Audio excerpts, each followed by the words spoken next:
Okay, welcome back. I'm assuming that you guys just watched the first video and I just finished filming it. So I'm going to go straight into building a small room. So I would highly recommend you guys follow along with this process, and I'm going to touch on a couple different things as I work through it. So I'm going to do new. I'm going to go again, choose architectural template as a project. Do not press that button, and we're going to hit OK. And once Revit loads in, we're going to have this workspace right here. So I'm going to try and keep this as simple as possible, and we're going to start building a room. So I'm going to click on wall right here, and then there's a couple settings that I'm going to want to change before I do anything else. So first I'm going to want to choose my wall type. I'm going to go with some defaults right now, and we'll cover other things later. So I'm going to scroll down through here, or scroll up I guess, and I'm going to find let's do this exterior wall right here. So I'm going to choose this one. The next thing I'm going to do is choose the height, and right now it's the height is set to unconnected. I'm going to set it to go to level 2. And if I go in and open up a elevation view and tile this out, you'll be able to see what happens when I do this. Okay, so wall, it didn't like that. Okay, wall. Okay, so height level 2, location line, and this is going to determine where I'm drawing it. So if I go in here, I'll zoom in real close. I'll start at the top here, so wall center line, and I'll just draw a bunch of equal length walls right here. So when I drew this one, let me go back there. So if I draw this, you can see I'm on wall center line, and it's going to draw the line based on the center of the wall, physical center, okay? If I come back here and I change this to core center line, it's probably going to be just shifted off. Yeah. So it's going to use the core of the wall, and we'll get into what that actually is later. But you can see that these are not in the same spot, even though I use that same line right here to draw that with. And actually, let me throw down a model line as a reference. So if I draw this model line, we'll just draw along that. Okay. So next one down through this menu is going to be the finish face exterior, and you can see that it's going to draw it based on that finish face, and I'll follow my own rule, and you can see how these lines are coming out different. So that didn't change, did it? CMU, okay. Okay. So now I'm doing finish face exterior, so you can see that this line's actually being drawn on that brick face right there. At any point in time, you can hit spacebar and it'll jump that around to the other side. Then we'll choose a different one, finish face interior. And again, it's going to be drawing it on that interior side of the finish here. If I go back again, and we'll do core face exterior, and the core is kind of hard to explain. I'll get into it when I actually jump into things, but you can see that this area right here is your core, and we'll talk about what that actually is when we get into editing types. So understand when you're drawing, make sure you understand that when you're drawing things with the location line, which of these options you have selected is currently active, because you can get all these different alignments of your wall. So if you're saying I want to draw a 10 by 10 space, if you're doing, the most extreme is going to be something like this, where I have a 10 foot by 10 foot using the finish face exterior, and then a very different space if I use the interior setting here, okay? So make sure you understand that, because those are two very different room sizes. So if you're starting to plan something out, keep an eye on that. All right, so the other thing I mentioned was the height that's unconnected. All right, so I told all of these to go up to level 2, and so let me actually open a 3D view here. So you can see all these walls are approximately the same height, and let me add some color to this. And so all these walls are approximately the same height. But if I was to select one of these sections of walls, and one of the things that you'll also want to learn quickly in Revit is that things aren't, if you click on the center of something here, or you drag right through the center, nothing's going to happen. You have to go to the edge of something to click on it. So if I change the height here, and again, this is that same constraint that's right here. So if I say this is unconnected, oh, it's not going to go up though because I already drew it. Oops. Clicking too crazy. All right, so let me draw another wall section here, and oh, let me go back to, let's see, view, tile views. Okay, so there's our 3D view, here's our elevation view, here's our plan view. So if I go in here and I choose wall, and then I'm going to set this to height unconnected. Oh, it's going to default to 10. Okay, it used to default to 20, so this was a better example. So I'm going to change this to 20 feet. So if I draw this in here, you can see that this wall now comes in at 20 feet tall, right? So if you're drawing your walls and you outline your entire project and then you go, well, why is everything so tall? It's probably because you didn't set the height connection right here. And that's something that's very easy to change because it's Revit. So all I have to do is select the wall I want to change, and then I go to the top constraint here, and I can tell it to go up to level 2, move the mouse out of this area to actually have that change, and that's going to get mad at me. Unconnected. I can tell this to go to 12 feet. Anytime you make a change here, move the mouse out or click the apply button. A lot of times people will make a change here and then not move the mouse out and it won't do it, or they'll start doing something and then try typing. So if you're working in here, make sure when you take your hand off the mouse doesn't slide out of this window. Anyway, so that's how you would change that height. In the previous video, I showed you guys how to create new levels. So if I was to create another level right here, I could take any one of these random walls and I could set this height up to that level, okay? So what you want to start thinking of when you're working on your project is, how tall is this wall? Where am I going to be going? How many floors do I need and how tall do those floors need to be? For this demo, that's not super important, but long term, you're going to have to think about how the entire inside of your structures, or the entire inside of your building is being built, okay? So, some of the other things I wanted to show you guys in this video, and that we're going to be getting into here, is the actual, or well, we'll do wall types as a separate video. That's kind of its own thing. But as far as constructing, once I have some walls, I can put in doors. So doors are part of this thing that's called families down here. We'll get into doors later. And right now I only have this one family loaded, or well, I have this one family selected. There's probably more, and we can load more, but don't worry about that for now. So I can choose a family of door, which is basically a style of door, and then I can choose different preset dimensions for that door. And so if I select this 34 by 80, I can then come into my plan view over here and I can place it. And you can see that it's kind of going to give me a hint right here of where that door is going to be. And then again, like with the walls, I can hit space and it's going to reverse the direction of that door. So I'll just place that door there, and unlike SketchUp, it's actually going to go in and it's going to cut a hole in that wall for me. Which side am I on? Oh, if you want to move around in here, it's going to be zoom in and out with the mouse wheel. Hold the mouse wheel down to get your pan. Hold down shift and use the mouse wheel to rotate. That's pretty much how I get around. I think you can double click the mouse wheel to like zoom extents to get out of something. Anyway, so there's that door right there. Windows are very similar. So if I want to put a window into my project, like right here, again, make sure that you're on the correct side.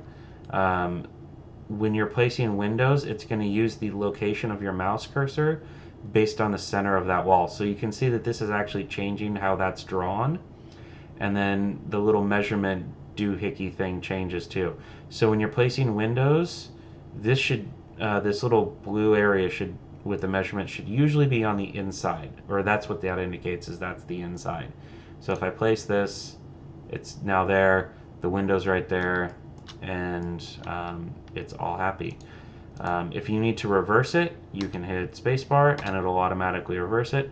There's also these little arrows right here, and if you go to the door as well, you've got those same arrows. So I can change the orientation of this door just by clicking on it. Okay? Alright. There we go. Proper door that's on the outside. Okay. So I said in this demo that we would be building a small little room, which is what we're going to do. So I'm going to keep using this same basic exterior wall. Feel free to use it yourself as well. And I'm going to walk you through kind of that process. And we're going to do a couple things along the way. So first I'm going to, as I said, we're going to choose, we're going to choose this one. We're going to set the height to level, let's do level 2. Because you guys should have a level 2. I won't have you deal with this. And then we'll set the finish face to interior. And so make sure chain is set, offset is 0, no radius. So just make sure that your settings up here, height and all that are the same. And then I'm going to go to my level 2 right here. I'm going to click. Just like AutoCAD, I can type 10 feet. I'll do 15 feet this way. I'll do 10 feet this way, and then I'll just drag that in. And you can see that it does give little, like, it has that pink box to highlight corners and things. So that's the process of drawing a room right there. Super quick and easy, all right? Next, I'm gonna go back to wall right here, and I'm going to come down here to find an interior wall. We'll do a 5-inch interior wall, and you can see right here it's going to have hints for the midpoint. It's got the corner. I can usually go into the middle of, or I would usually go into the middle of this. Well, I think that's actually the CMU right there, so we should probably go to, where did it go? There it is. To right here, but we'll get OCD about that kind of stuff later and draw that in. And so Revit's actually going to join some of these surfaces together, and I'm going to go in and change this to fine, and then we're going to change this to that. And you can see that this gray area right here with the dots, that's going to be your gypsum. This is going to be your, should be your studs. And I think that's the same on this wall as well. I think it's just a furred wall. Yeah. And so Revit's going to go, okay, well, this is all gypsum, so I'm actually going to combine this material visually together. So that's why you get some of these nice, clean-looking merges on here when you actually start working on stuff. All right. So let's keep going forward here. So I have this space right here. I can come back in with a door, and I can place a door here. So we'll place that door right there. We'll come back in again, choose a window. We'll put a couple windows around here just to get the practice in. And then it looks like we need another door to get through there, so I'll choose another door, and I'm going to place that one here. Okay, so very quickly and easily we have, oops. Oh, one thing about this is if you don't have anything selected, it kind of orbits where it wants. If you select something, it'll orbit around that. So if you're trying to move around your model, make sure you have something selected. So we have a really quick, simple house that we built in a very short period of time right here. Other things that we'll do, and we'll go with some defaults for now, is create floors. So I'll choose a concrete metal deck floor here. And then this is a point where we're going to use this draw menu. So you're going to be using the draw menu from time to time. And what I'm going to do is I'm going to choose a boundary line, and I'm going to do the square because that's what's going to be easiest for this space right here. And so I'm going to go from, let's see, I'm going to go from here. It should be, I'm going to just do it from corner to corner. So we'll go from the exterior corners here to the other side. Once you're done doing that, anytime you see this green check right here, that's going to be your thing that finishes what you're working on, all right? Often you'll do something and you'll be done working on it, and you'll do Control Z, and you'll end up back in this menu. So just keep an eye on that as you work through things, where you might get trapped back in this menu. Anyway, so this is the profile drawing, and it's something Revit does to create 2D drawings and things. In this case, we're doing it with floors, but it also applies to editing wall profiles, ceilings, and roofs. So again, be prepared to use this menu a whole bunch. So when I drew those lines right there, it actually applied that floor, and so you can see now that I actually have a floor inside this space. Okay, now let me drag this down a tiny bit. There we go. Make that a little bit more visible. Okay, so we have a floor in here, and next we can go in and add ceilings. And so, again, there's a button for that, ceiling. Now, ceilings are kind of handy in that you can just have it automatically sketch them in. For the most part, they should be fairly generic, so I can just click, and it's in there. Now, when you do that, you're going to get this little message right here. I don't think the new computers have speakers, so keep an ear out for that. But what this is telling you is, hey, what you just placed isn't visible in your floor plan. And so the first thing a lot of people do is go, oh, well, I didn't see that come in, and I didn't see this little warning down here, so I'm going to keep clicking and clicking and clicking. And next thing you know, you have a whole bunch of ceilings in here. I can't just move them, but there's one ceiling, there's another ceiling, I'm deleting these right now, and there's the last ceiling. So we have a whole set of ceilings because I missed that little error message. So keep an eye out for that, and just understand that when you're placing ceilings in, you're not going to see them, all right? But you do see this little red rectangle right here, and that's going to indicate which room it's going to place it in. So I'll click again, there's our other ceiling. All right, so that's the process for adding ceilings. So really quickly again, we have a fairly simple space here.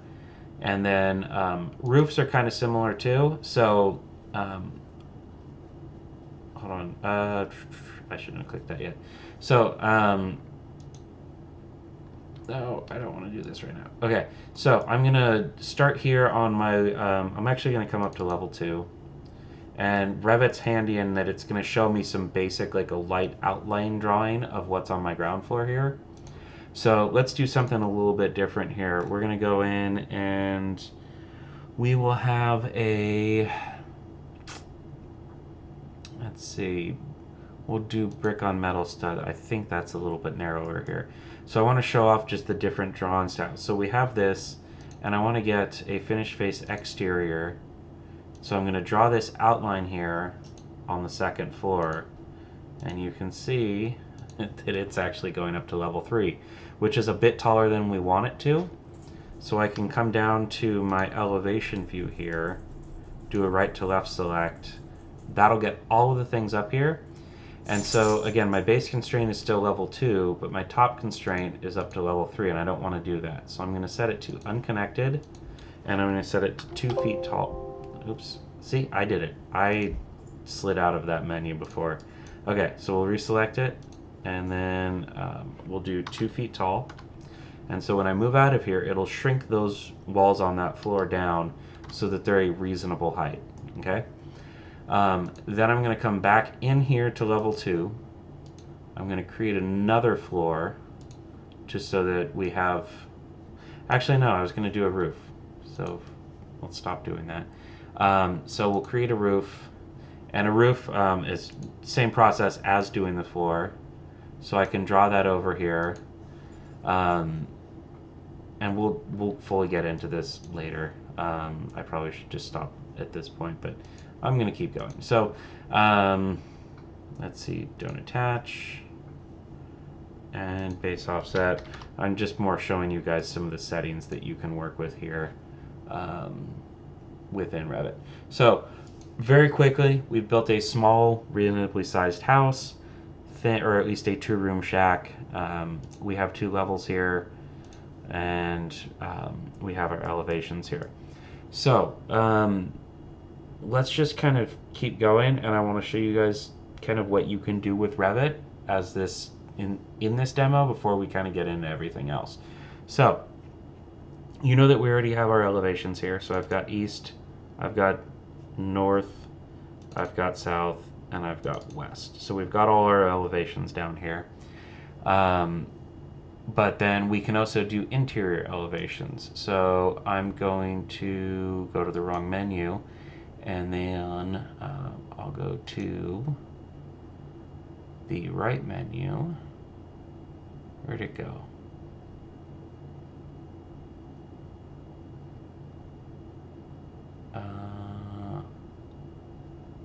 I'm losing my mind. Hold on. Oh, I see what's going on. Okay. I was over here on the elevations and it wasn't giving me the elevation button right here. I have to be on a plan view to place an elevation. So I can go in here and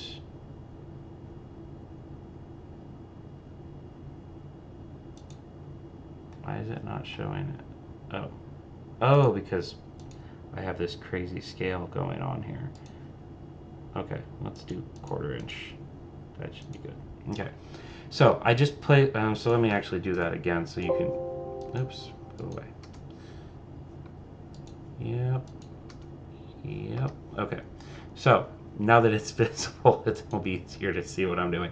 So I'm placing it. I clicked on that option in the menu. So elevation. Click that, and it places it, and then I can draw another one.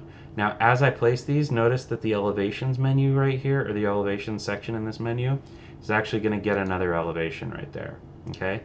Once I'm done placing them, I can hit escape, and it's going to clear out that tool.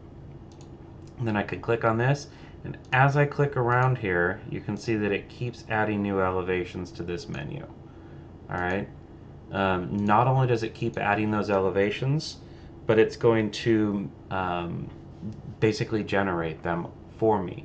So if I go to, and it hasn't actually created anything yet. I have to create a sheet. Don't worry about this. I'm just kind of showing you guys what Revit can do. So now that I have these elevations here, I can actually start placing them in a sheet. So these are already, oops, no, stop it. Um, so Revit's automatically generating these for me. So unlike AutoCAD, when I create a room, I don't have to then go back and do my whole unrolling method to find out or determine what's going on each side of that room. It just draws this out for me. So it's much quicker when you're working with stuff like that. But the real secret of Revit is when you go to make changes, because that's what you end up doing a lot later on in projects, is making changes to things. So in this case, I'm going to change this floor to level 12, or so change my level 2 to 12 feet. And when I do this, you're going to notice a couple things. Keep an eye out here. So this line right here, which indicates that kind of top of the walls here, that moved up. But these walls that were at the top of that also moved up because their base constraint is on the top of, or is that their base constraint is level 2. So when level 2 moved up, these walls moved up, and then because this roof was also base offset from level 2, it also moved up. Now, we didn't see a change in here, and that's because these are using the ceiling as part of the limiter.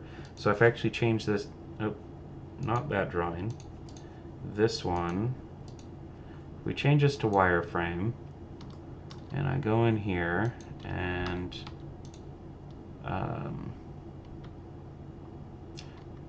let's see, if I move this up, so I'm going to change the height of this to 11 feet. So right there, if you were keeping an eye, I'll just Control Z it. See that as I move this ceiling up, these elevations automatically adjusted their height. Okay? If I go here, and I'm using Tab to jump through here and select different things, and clicking when I get to the right one. And again, if I set this to, let's do 7 feet. So we'll actually shrink this room down, and you can see that the ceiling on those elevations automatically adjusted. Okay? So when we're talking about Revit, this is why it's so powerful, is because you can do these sort of things. Maintaining a project, a larger project especially, becomes a lot easier, and it's a lot easier to put things in. But the main thing that takes so much time is your documentation. And Revit is so quick at doing documentation that it does make up for a lot of these slower processes that take place throughout the rest of your project that will take longer in Revit. So let me throw in a couple other things here. So let's see. what did I want to put? Oh, so section cuts as well. If I want to place a section cut, I go like that, and then immediately I have a section cut here, and that's what my section cut looks like. In the same vein, we have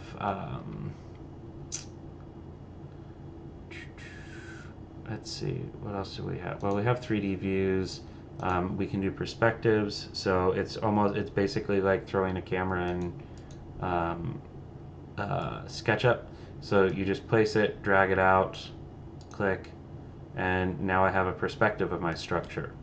And all it took was 2 clicks. So this is a super great combination to reference last semester, like we're working in both AutoCAD and SketchUp at the same time, where you're modeling things in a physical space, but you're generating construction documents very quickly. Okay, so that was sort of a cover of how to build a small space like this. I'm going to follow this up with another demo that goes into exhaustive detail on walls. Um, I would highly recommend you watch that because how you create walls and modify them is how you're also going to work with the other options, your ceilings and your floors as well. Okay, and then some of that will actually transfer to working with door and window families as well later on. So that'll be it for this demo. I will see you in the next one.